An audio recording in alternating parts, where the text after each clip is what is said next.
राधे कृष्ण। आप सभी को कार्तिक मास महात्म्य अध्याय 28।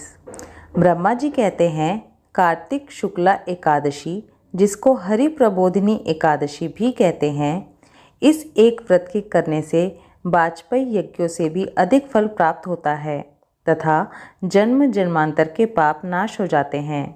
जो 4 महीने का चातुर्मास व्रत होता है वह भी इसी दिन समाप्त हो जाता है। इस दिन व्रत रखकर ओम नमो भगवते वासुदेवाय इस मंत्र का जाप करें। तत्पश्चात रात्रि को जागरण करें तो सब एकादशियों का फल प्राप्त हो जाता है। भीष्म पंचक व्रत कार्तिक शुक्ला एकादशी से आरंभ करके पूर्णिमा को समाप्त होता है। इस दिन ऋषि व पितरों का तर्पण करना चाहिए। भीष्म पंचक में नित्य ही भीष्म जी का तर्पण करना चाहिए।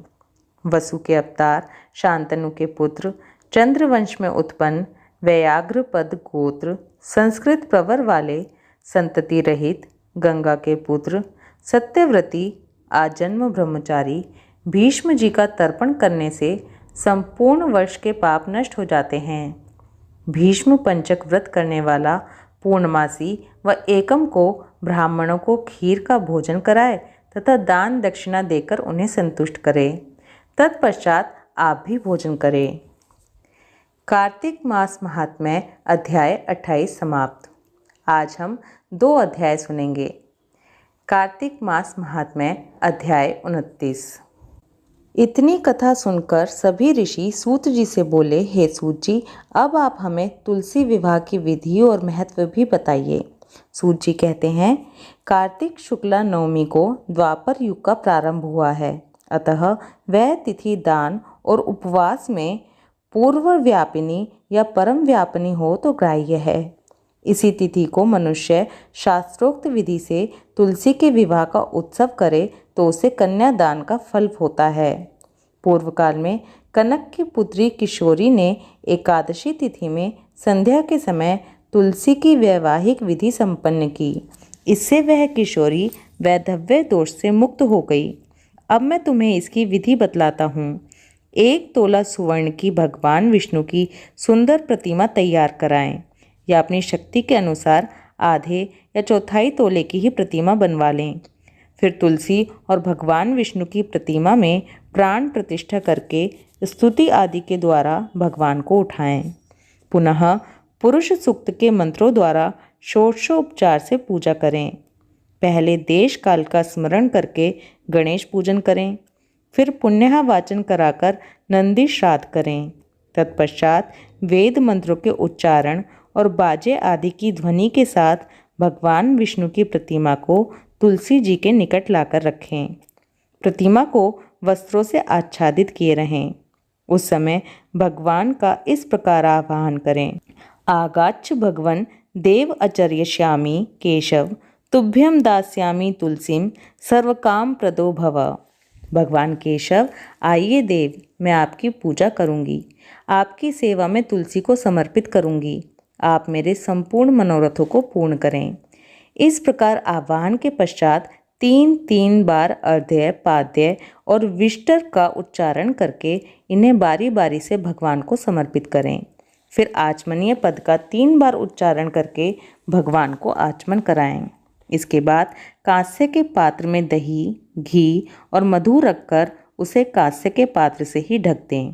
तब भगवान को अर्पण करते हुए इस प्रकार कहें, वासुदेव, आपको नमस्कार है, ये मधुपर्क ग्रहण कीजिए। तदंतर हरिद्रा लेपन और अभ्यंग कार्य संपन्न करके गोधूलि की बेला में तुलसी और श्री विष्णु का पूजन पृथक पृथक करना चाहिए। दोनों को एक दूसरे के सम्मुख रखकर मंगल पाठ करें। जब भगवान सूर्य कुछ कुछ दिखाई देते हों तब कन्यादान का संकल्प करें। अपने गोत्र और प्रवर का उच्चारण करके आदि की 3 पीढ़ियों का भी आवर्तन करें। तत्पश्चात भगवान से इस प्रकार कहें, आदि, मध्य और अंत से रहित त्रिभुवन प्रतिपालक परमेश्वर, इस तुलसी को आप विवाह की विधि से ग्रहण करें। यह पार्वती के बीच से प्रकट हुई है, वृंदा की भस्म में स्थित रही है तथा आदि मध्य और अंत से शून्य है। आपको तुलसी बहुत ही प्रिय है, अतः इसे मैं आपकी सेवा में अर्पित करती हूँ। मैंने जल के घड़ों से सींचकर और अन्य प्रकार की सेवा करके अपनी पुत्री की भांति इसे पाला, पोसा और बढ़ाया है। आपकी प्रिय तुलसी मैं आपको ही दे रही हूँ। हे प्रभु, आप इसे ग्रहण करें। इस प्रकार तुलसी का दान करके फिर उन दोनों यानी तुलसी और विष्णु जी की पूजा करें। विवाह का उत्सव मनाएं। सवेरा होने पर पुनः तुलसी और विष्णु का पूजन करें। अग्नि की स्थापना करके उसमें द्वादशाक्षर मंत्र से खीर, घी, मधु और तिल मिश्रित हवनीय द्रव्य की 108 आहुति दें। फिर सृष्टिकृत होम करके पूर्ण आहुति दें। आचार्य की पूजा करके होम की शेष विधि पूरी करें। उसके बाद भगवान से इस प्रकार प्रार्थना करें, देव प्रभु, आपकी प्रसन्नता के लिए मैंने यह व्रत किया है। जनार्दन, इसमें जो न्यूनता हो वह आपके प्रसाद से पूर्णता को प्राप्त हो जाए। यदि द्वादशी में रेवती का चौथा चरण बीत रहा हो तो उस समय पारण ना करें। जो उस समय भी पारण करता है वह अपने व्रत को निष्फल कर देता है। भोजन के पश्चात तुलसी के स्वतः गलकर गिरे हुए पत्तों को खाकर मनुष्य सब पापों से मुक्त हो जाता है। भोजन के अंत में ऊख, आंवला और बेर का फल खा लेने से उच्छिष्ट दोष मिट जाता है। तदंतर भगवान का विसर्जन करते हुए कहें, भगवान आप तुलसी के साथ वैकुंठ धाम में पधारें।